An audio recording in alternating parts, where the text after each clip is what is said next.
ក្នុងថ្ងៃនេះសូមជម្រាបសួរដល់ប្រិយមិត្តមនុស្សទាំងអស់គ្នាដែលកំពុងតែបើកតាមដានស្ដាប់នៅក្នុងកម្មវិធីសំឡេងរន្ធត់ផងដែរហើយសំឡេងរន្ធត់បានវិលត្រឡប់មកជួបអ្នកទាំងអស់គ្នាសារជាថ្មីម្ដងទៀតហើយនៅសាច់រឿងមួយដែលបានមកពីបងមករាគាត់និយាយប្រាប់ថានៅពេលដែលគាត់បានទៅបំពេញការងារមួយនៅតាមខេត្តមួយហ្នឹងគាត់បានជួបហេតុការណ៍មួយដ៏រន្ធត់អញ្ចឹងយើងចង់ដឹងថាតើហេតុការណ៍ដែលកើតឡើងចំពោះបងមករាគាត់ជួបហេតុការណ៍អីខ្លះតើឥឡូវយើងចូលសាច់រឿងទាំងអស់គ្នាបងមករាគាត់គឺជាបុគ្គលិកផ្នែកមន្ត្រីអនុទានមួយគាត់គឺជាមនុស្សម្នាក់ដែលមិនសូវខ្លាចខ្មោចទេយើងទៅមិនសូវខ្លាចខ្មោចគឺគាត់អត់សូវជឿរឿងខ្មោចហ្នឹងបងហើយគាត់គឺជាមនុស្សម្នាក់ដែលហ្មត់ចត់ដែលចូលចិត្តធ្វើការគឺហ្មត់ចត់គិតច្បាស់ដោះស្រាយបញ្ហាគឺបានយ៉ាងល្អហ្មងអញ្ចឹងណាហើយគាត់អត់ទៅជិលអត់ទៅចោអីជាមួយនឹងការងារហ្នឹងគឺគាត់ស្រឡាញ់ការងារហ្នឹងខ្លាំងមែនទែនហើយគាត់ចូលចិត្តធ្វើការងារហ្នឹងជារឿងរាល់ថ្ងៃគឺគាត់ចូលចិត្តធ្វើការយ៉ាងយប់ជ្រៅណាអញ្ចឹងរាល់ការងាររបស់គាត់រាល់ឯកសាររាល់អ្វីដែលពាក់ព័ន្ធជាមួយនឹងការងាររបស់គាត់តែងយកទៅធ្វើនៅពេលយប់ពួកគាត់គិតថានៅពេលដែលគាត់បំពេញការងារនៅពេលយប់ហ្នឹងគឺអារម្មណ៍វាត្រជាក់ល្អការគិតអីហ្នឹងក៏វាបានល្អអីចឹងទៅនេះតែបងមករាគាត់និយាយប្រាប់ថាចំណង់ចំណូលចិត្តរបស់គាត់គឺប៉ុណ្ណឹងហើយជារៀងរាល់ថ្ងៃនៅពេលដែលគាត់ទៅធ្វើការពេលព្រឹកគាត់ចេញពេលល្ងាចខ្ទង់ម៉ោង4ម៉ោង5ហ្នឹងជាទម្លាប់របស់គាត់មិនដឹងថាជាទម្លាប់ល្អឬក៏ទម្លាប់អាក្រក់ទេគាត់និយាយប្រាប់ថានៅពេលដែលគាត់ចេញពីកន្លែងធ្វើការទៅដល់កន្លែងសម្រាប់របស់គាត់ទៅដល់ផ្ទះរបស់គាត់គឺគាត់ទៅដល់គាត់គេងហ្មងគាត់ដល់តែកៅអៅជាងគាត់គេងគាត់អត់មួយទឹកអត់អីទេប៉ុន្តែគាត់ដាក់ម៉ោងរោនៅម៉ោង11ឬក៏ម៉ោង12យប់ជារៀងរាល់ថ្ងៃចាប់ពីថ្ងៃច័ន្ទរហូតដល់ថ្ងៃសៅរ៍គឺគាត់តែងតែដាក់ម៉ោងរោម៉ោង12យប់ហ្នឹងហើយជាចម្លែកហ្នឹងអរគ្នាអញ្ចឹងវាថានៅពេលដែលគាត់បានដាក់ម៉ោងរោម៉ោង12យប់ហើយបងមករាគាត់លឺម៉ោងរោហ្នឹងហើយគាត់ក៏ញាក់ទៅមុតទឹកឲ្យដើម្បីឲ្យត្រជាក់សាច់ឲ្យស្រឡះខ្លួនហើយគាត់មកបំពេញការងារគាត់បន្តទៀតរហូតដល់ម៉ោង2ម៉ោង3ហ្នឹងទៅបានគាត់ទៅសម្រាប់ម្ដងទៀតរហូតដល់ពេលព្រឹកម៉ោង5ម៉ោង6ឬក៏ម៉ោង7ហ្នឹងបានគាត់បន្តដំណើរទៅធ្វើការរបស់គាត់ជាប្រចាំថ្ងៃជាទូទៅជារៀងរាល់ថ្ងៃគឺគាត់តែងតែធ្វើអញ្ចឹងហ្នឹងគាត់និយាយប្រាប់មកយើងណាអូខេហ្នឹងហើយថ្ងៃមួយបងមករាក៏គាត់បានទទួលដំណឹងពីមេរបស់គាត់ប្រាប់ថាបងមករាមានអតិថិជនមួយដែលគាត់ត្រូវបង់ផ្ដាច់នៅថ្ងៃស្អែកហ្នឹងអញ្ចឹងតម្រូវឲ្យបងមករាចុះទៅដល់ទីតាំងរបស់គាត់ផ្ទាល់ចៃដន្យអីអតិថិជនរបស់បងមករាហ្នឹងគាត់បានបន្លាស់ទីគាត់បានបដូរទីលំនៅពីភ្នំពេញទៅខេត្តមួយដែលតំបន់ដែលដាច់ស្រយាលបំផុតអញ្ចឹងណាហើយការធ្វើដំណើរពីទីក្រុងភ្នំពេញរហូតទៅដល់ទីរួមខេត្តមួយហ្នឹងគឺត្រូវចំណាយពេលរយៈ4ទៅ5ម៉ោងកន្លះបានទៅដល់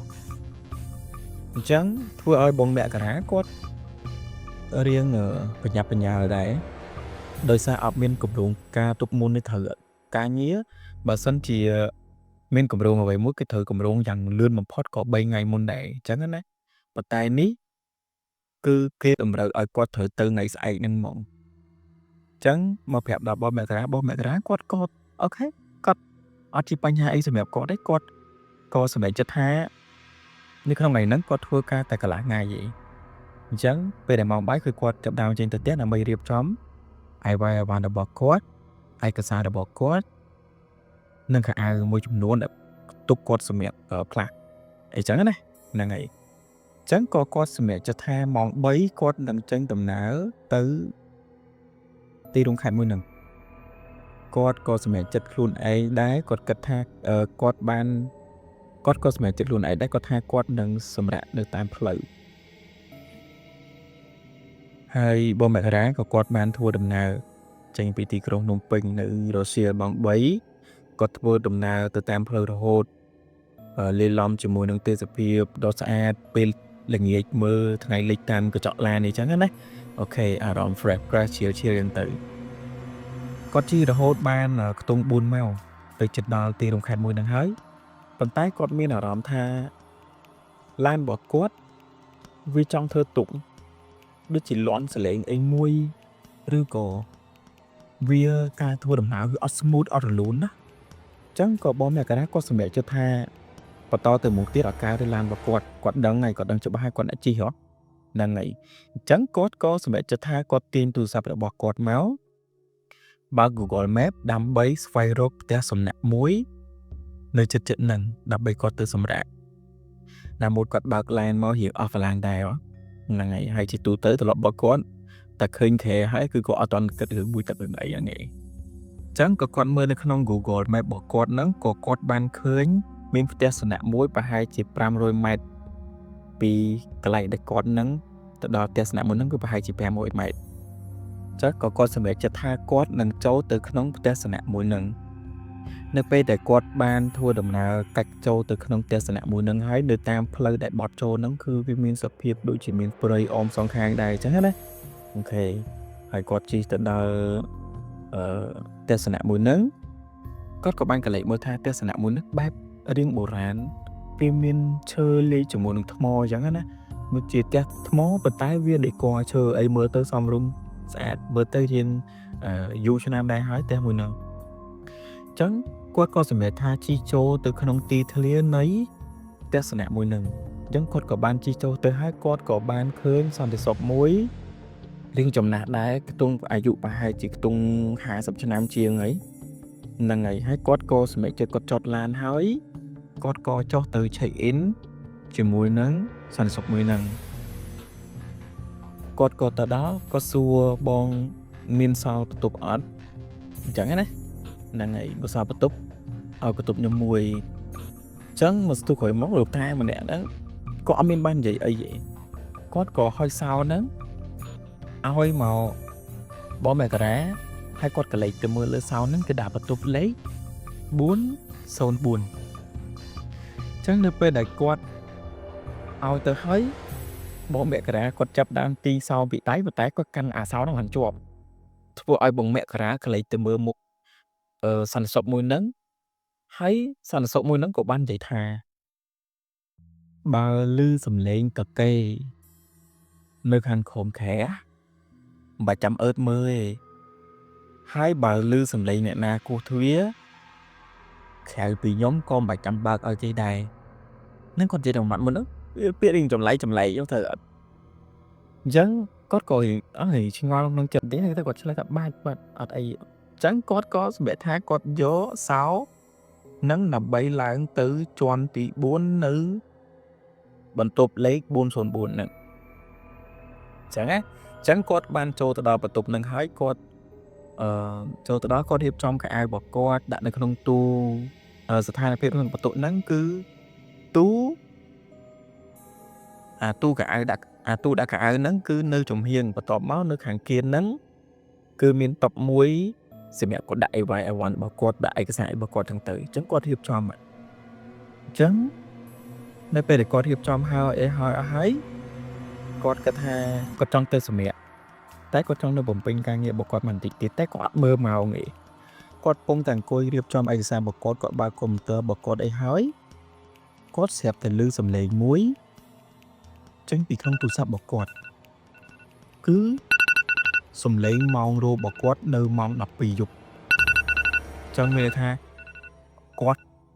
អត់ដឹងថាពេលដែលគាត់បាន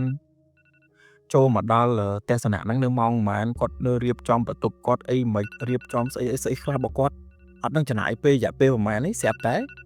ម៉ោង12យប់បានមកដល់អញ្ចឹងធ្វើឲ្យទូរស័ព្ទរបស់គាត់ហ្នឹងបានលោតម៉ោងរោឬសំឡេងម៉ោងរោធ្វើឲ្យគាត់ភ្ញាក់ហើយគាត់រៀងឆ្ងល់ដែរថាចំមិនបានម៉ោងដើរលឿនមែនអន្តរធ្វើអីទីខំឥឡូវម៉ោង12បាត់ហើយហ្នឹងអញ្ចឹងគាត់ក៏បិទសំឡេងម៉ោងរោរបស់គាត់ហើយគាត់ក៏សម្រេចថាគាត់នឹងចង់ទៅងូតទឹកតែមកស្ទុះក្រោយមកបងមេរ៉ាគាត់ថាគាត់ចាប់ដើមឮសំឡេងតុកនៅក្នុងទូរបស់គាត់អញ្ចឹងមានថាទូមិននៅខាងក្រោយខ្នងគាត់ទេទូគឺនៅខាងខាងស្ដាំដៃចំហៀងខាងក្រោយតិចខាងស្ដាំដៃគាត់អញ្ចឹងណាអញ្ចឹងក៏គាត់ក៏លេចទៅមើលទូមួយហ្នឹងហើយគាត់ចាប់ផ្ដើមថាប្រហែលជាមានកណ្ដុរនៅក្នុងហ្នឹងហើយតែមកស្ទើរក្រោយមកគាត់ក៏បាន ធំក្លិនដូចជាសត្វដែលវាងាប់យូរហើយវាធំក្លិនឡងស្អុយអានឆ្អាបមកហើយពេលដែលធំក្លិនស្អុយឆ្អាបនឹងហើយគាត់ក៏លេចទៅមើលទូហ្នឹងប៉ុន្តែអាកតុយភ្នែករបស់គាត់នេះជាទូទៅនៅលើទូតែងតែមានកញ្ចក់ឆ្លុះហើយត្រូវអត់តែបើគាត់ហ្នឹងក៏លេចទៅមើលប៉ះចំកញ្ចក់ឆ្លុះហ្នឹងស្រាប់តែគាត់ឃើញក្មេងស្រីរត់នៅខាងក្រោយខ្នងគាត់ជាទូទៅទូតែងតែមានកញ្ចក់ឆ្លុះត្រូវអត់ហ្នឹងឯងចឹងនៅពេលដែលគាត់ធំក្លិនឆ្អាបធំក្លិនស្អុយចេញពីក្នុងទូមួយហ្នឹងគាត់មិនក៏លេចទៅមើលទូហ្នឹងនៅពេលដែលគាត់ក៏លេចទៅមើលទូហ្នឹងហើយអាកសែភ្នែកកតុយភ្នែករបស់គាត់នេះក៏លេចទៅក្នុងកញ្ចក់គាត់ស្រាប់តែគាត់ឃើញមានក្មេងស្រីម្នាក់រត់កាត់នៅក្នុងកញ្ចក់មួយហ្នឹងមានន័យថានៅខាងក្រោយខ្នងគាត់ចឹងគាត់តែគ្រាន់អញ្ចឹងគាត់គ្រាន់តែឃើញសមោមួយនឹងរត់នៅក្នុងកញ្ចក់ភ្លាមគាត់ក៏លេចឲ្យអស់មកខាងក្រោយខ្នងគាត់ណាពេលដែលគាត់ក៏លេចអស់ភ្លាមគាត់មើលភ្លាមគឺអត់មានអីនៅខាងក្រោយខ្នងគាត់អត់មានទេតែនៅពេលដែលគាត់បែរមុខអស់វិញគាត់ក៏លេចមើលខាងឆ្វេងដៃរបស់គាត់នៅលើខ្នើយហ្នឹងគឺគាត់ស្រាប់តែឃើញមានតុក្កតាចាស់មួយដែលដាច់ក្បាលនៅលើខ្នើយខុយរបស់គាត់ហើយគាត់ចម្លែកចិត្តមែនទែនគាត់គិតថាពេលដែលគាត់បើកទ្វារចូលមកក្នុងបន្ទប់មួយហ្នឹងអ្វីដែលចាប់អារម្មណ៍មុនគេគឺខ្នើយអ៊ូបភួយហើយនឹងខ្សែអោបហ្នឹងហ្មងគាត់ចាប់អារម្មណ៍ច្បាស់គាត់ថាអត់មានអីនៅលើខ្នើយហ្នឹងឯងជាទូទៅបងប្អូនទាំងអស់គ្នាដឹងស្រាប់ហើយពេលដែលយើងទៅទស្សនៈឬក៏យើងចូលបន្ទប់គឺយើងតែបើកទ្វារមកគឺយើងតែស្រឡឹងលើខែមុនគេត្រូវអត់ហ្នឹងហើយគាត់ដូចគ្នាគាត់បើកទ្វារមកគាត់ស្រឡឹងទៅលើខ្នើយគាត់ស្រឡឹងទៅលើពូកលើភួយហ្នឹងគឺអត់មានអីទេគឺកម្រាពូកខ្នើយរបស់គេគឺពណ៌សសុទ្ធហ្មងតែនៅពេលដែលគាត់ផាន់កលេចទៅក្រោយមិញអត់ដែលគាត់ឃើញសមោលមួយនៅក្នុងកញ្ចក់ហ្នឹងណាហើយគាត់កលេចទៅក្រោយក៏អត់ឃើញទេគាត់ក៏កលេចមកវិញក៏ឃើញអាកតុយភ្នែកខាងឆ្វេងរបស់គាត់ម្ដងនេះកលេចទៅឃើញតុក្កតាចាស់មួយដែលអត់មានក្បាលទេនៅលើខ្នើយកោចរបស់គាត់អញ្ចឹងគាត់ឃើញកតុយភ្នែកហើយគាត់ងាកមើលឲ្យចំបងគាត់កលេចមើលឲ្យចំហើយពឹបបងមករាគាត់និយាយថាពេលដែលគាត់កលេចមើលចំភ្លាមអារម្មណ៍របស់គាត់ហើយស្មារតីរបស់គាត់ហ្នឹងគឺហាក់បីដូចជាកំរើកអត់កើតទេ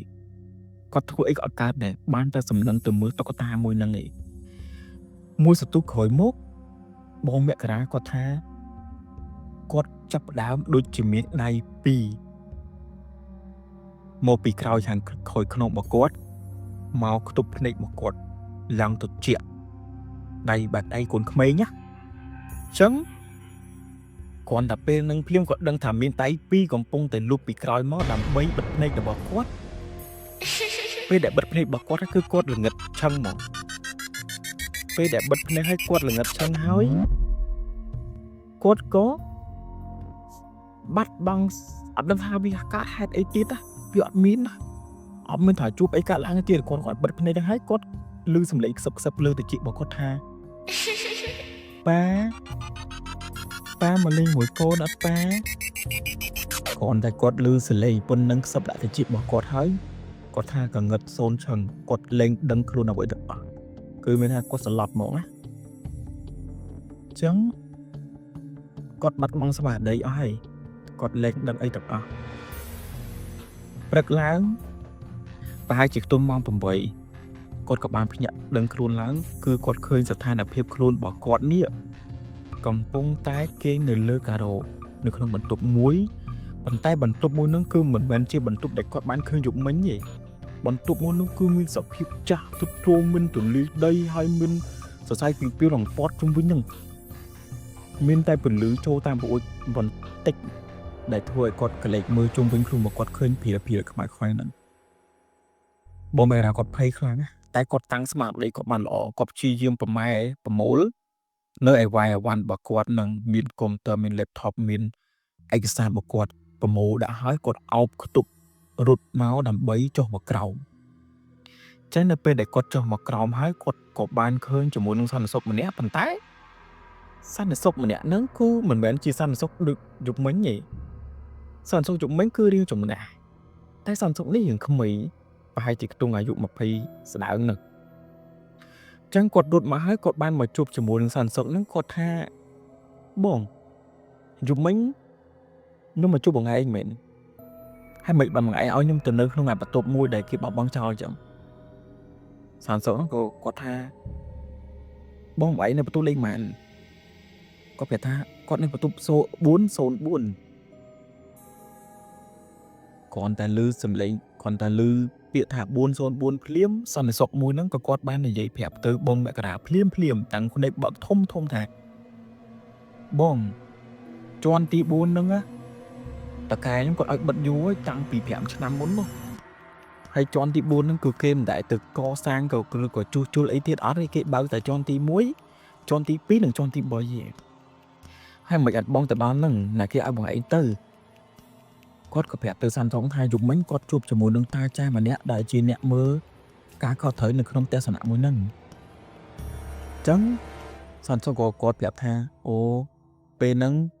អត់មានទេបងអត់មានតែគេមកជំនួសខ្ញុំហើយពេលហ្នឹងខ្ញុំទៅហូបបាយមួយផ្លែតហ្នឹងហើយបងចូលមកហើយជាមិនបានជួបខ្ញុំទេអញ្ចឹងបងប្រាប់រាគាត់និយាយថាជុំមានរឿងអីកើតឡើងក្នុងបន្ទប់មួយហ្នឹងកាលពីមុនហ្នឹងថៃមិនគេបានគេបិទជាន់ទី4ហ្នឹងចោល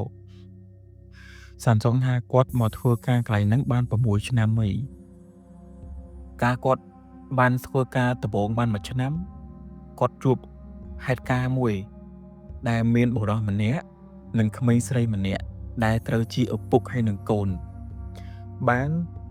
ចូលទៅនៅបន្ទប់404ហ្នឹងហើយឪពុកនិងកូនមួយហ្នឹងឪពុកបានធ្វើអត្តឃាតនៅក្នុងបន្ទប់មួយហ្នឹងតែពេលហ្នឹងអត់ទាន់ដឹងថាកូនហ្នឹងសម្លាប់ខ្លួនឯងឬក៏ឪពុកជាអ្នកសម្លាប់ទេតែនៅពេលដែលបានប៉ូលីសបានមកកសោវិច័យមើលទៅថាឪពុកបានសម្លាប់កូនហ្នឹងហើយឪពុកម្នាក់ហ្នឹងក៏បានសម្លាប់កូនហ្នឹងហើយក៏គាត់ធ្វើអត្តឃាតខ្លួនឯង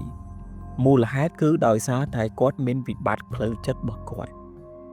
កាលពី5ឆ្នាំមុនណានៅពេលដែលសន្តិសុខនិយាយប្រាប់ទៅបងមករាអញ្ចឹងបងមករាគាត់គឺច្បាស់ចែសាច់រឿងទាំងអស់គឺគាត់ដឹងច្បាស់ហ្មងថាយប់មិញខ្មោចលងគាត់ហ្នឹងគាត់និយាយបាត់ចឹងតែគាត់សរសើរគាត់ថាគាត់ជួបហេតុការណ៍បែបអញ្ចឹងហើយគាត់នៅតាំងស្មារតីគាត់បានល្អគាត់ជួបគាត់ស្លាប់មែនអូខេទូស្គាល់ថាបើសិនជាស្មារតីល្អគាត់អត់ស្លាប់ទេតែនេះគាត់ស្លាប់ហើយព្រលឹមឡើងគាត់តាំងចិត្តបានល្អតាំងស្មារតីបានល្អប្រម៉ែប្រមូលនៅឯកសារនិងកុំព្យូទ័ររបស់គាត់អីវ៉ៃវ៉ាន់របស់គាត់ហ្នឹងមកអស់ហើយគាត់ទុតចុះក្រោមហ្នឹងហើយអញ្ចឹងរឿងរ៉ាវទាំងអស់គឺវាមានតែប៉ុណ្្នឹងឯងបងប្អូនទាំងអស់គ្នាប្រហែលជាឆ្ងល់ហើយថាហេតុអ្វីបានជាខ្មោចក្មេងស្រីម្នាក់ហ្នឹងមកហៅបងអ្នកតាថាប៉ាតាមពិតទៅបងអ្នកតាក៏បានសួររឿងរ៉ាវទាំងអស់ហ្នឹងជាច្រើនដែរប៉ុន្តែខ្ញុំបកស្រាយមកអត់សូវទាំងអស់ដូចគាត់និយាយប្រាប់ទេគឺយើងគាត់កាត់អញ្ចឹងណាសន្តិសុខមួយហ្នឹងគាត់និយាយប្រាប់ដែរថាបងអ្នកតាគូគាត់មុខស្តៀងជាមួយនឹងបុរសម្នាក់ដែលបានស្លាប់ដោយធ្វើអត្តឃាតខ្លួនឯងនឹងមែនតែនបុកស្តៀងមែនតែនគាត់ឃើញបងអ្នកតាហូតជប់ពីលើពីជាន់ទី2ទី1មកគាត់ឃើញគាត់រំភ័យដែរតែគាត់ថាតិចខ្វាច់លងគាត់ទៅគាត់ឃើញគាត់នៅចងចាំបុរសម្នាក់ដែលគាត់ធ្វើអត្តឃាតខ្លួនឯងជាមួយនឹងកូនស្រីរបស់គាត់ហ្នឹងណាគាត់ឃើញមុខបងអ្នកតាភ្លាមគាត់ភ័យគាត់ភ្ញាក់អញ្ចឹងក៏គាត់ប្រាប់ទៅបងអ្នកតាទៅថាដោយសារបងអ្នកតាហ្នឹងមុខដូចហើយស្តៀងបេះបិទហ្មងស្ទើរតែ80-90% ហីដែលជាឪពុកដែលបានស្លាប់ទៅហ្នឹងណាហើយអ្វីដែលរន្ធត់បំផុតនោះគឺតុក្កតាដែលបងអ្នកតាដែលគាត់បានឃើញនៅលើខ្នើយហ្នឹងណាតាមពិតតុក្កតាហ្នឹងវាគឺជាតុក្កតាមួយដែលបងអ្នកតាហ្នឹងគាត់បានទិញយកទៅឲ្យកូនស្រីរបស់គាត់កាលពី3ខែមុនប៉ុន្តែនៅពេលដែលគាត់ទិញឲ្យហើយកូនគាត់នឹងអត់ស្រឡាញ់អត់ពេញចិត្តទេគាត់ក៏យកតុក្កតាហ្នឹងបោះចោលទៅហ្នឹងអាតុក្កតាដែលគាត់ឃើញនៅលើខ្នើយរបស់គាត់ដែលអត់មានក្បាលហ្នឹងណាហ្នឹងអាហ្នឹងវាអញ្ចឹងហើយយកអត់ដឹងថាមូលហេតុអីមកតាមណាអីអត់ដឹងទេសួររកហេតុផលអីក៏អត់ដឹងដែររឿងមានន័យថាចំងល់មួយហ្នឹងគឺវាឆ្ងល់នៅក្នុងសាច់រឿងមួយហ្នឹងហ្មងអញ្ចឹងសាច់រឿងមួយនេះផងដែរគឺបានបង្រៀនយើងឲ្យដឹងថាសេចក្តីស្រឡាញ់ការចងគំនូររបស់វិញ្ញាណជួនកាលវានៅវល់មិនទៅណាទេម្យ៉ាងទៀតការតាំងចិត្តនិងស្មារតីគឺសំខាន់បំផុត បើសិនជាបងមករាគាត់មានសតិរឹងមាំមិនល្អទេគាត់អាចនឹងត្រូវវិញ្ញាណទាំងអស់ហ្នឹងឃុំគ្រងគាត់ហើយនាំគាត់យកទៅណាទៅណីទៀតអត់ដឹងទេត្រូវហ្នឹងហើយអញ្ចឹងសាច់រឿងរបស់យើងគឺមានតែប៉ុណ្្នឹងឯងហើយជាចុងក្រោយសូមអរគុណដល់បងប្អូនទាំងអស់គ្នាសម្រាប់ការតាមដានវីដេអូមួយនេះតាំងពីដើមរហូតដល់ចប់សង្ឃឹមថាប្រិយមិត្តទាំងអស់គ្នានឹងទទួលបានភាពរន្ធត់សប្បាយអូខេនិងជាមេរៀនមួយតទៅនឹងជីវិតមួយដែរជាចុងក្រោយសូមជូនពរដល់បងប្អូនទាំងអស់គ្នាជួបតែសុខភាពល្អនិងធ្វើដំណើរទៅណាមកណាមានសុវត្ថិភាពល្អគេងលក់សុបិនល្អគ្រប់ទិនទិវារាត្រីហើយពេលគេងកុំភ្លេចអើតមួយក្រោមក្រែផងអូខេហើយបើសិនជាបងប្អូនទាំងអស់គ្នាចូលចិត្តកុំភ្លេចចុច like share ឬក៏ដូចជា subscribe នៅ channel របស់យើងខ្ញុំផងដើម្បីទទួលបាននូវរឿងរ៉ាវរន្ធត់ថ្មីៗនិងវីដេអូថ្មីៗជាបន្តបន្ទាប់នៅភាគក្រោយទៀតបាទជាចុងក្រោយខ្ញុំបាទបូរិតសូមអរគុណសូមជម្រាបលាបាយបាយ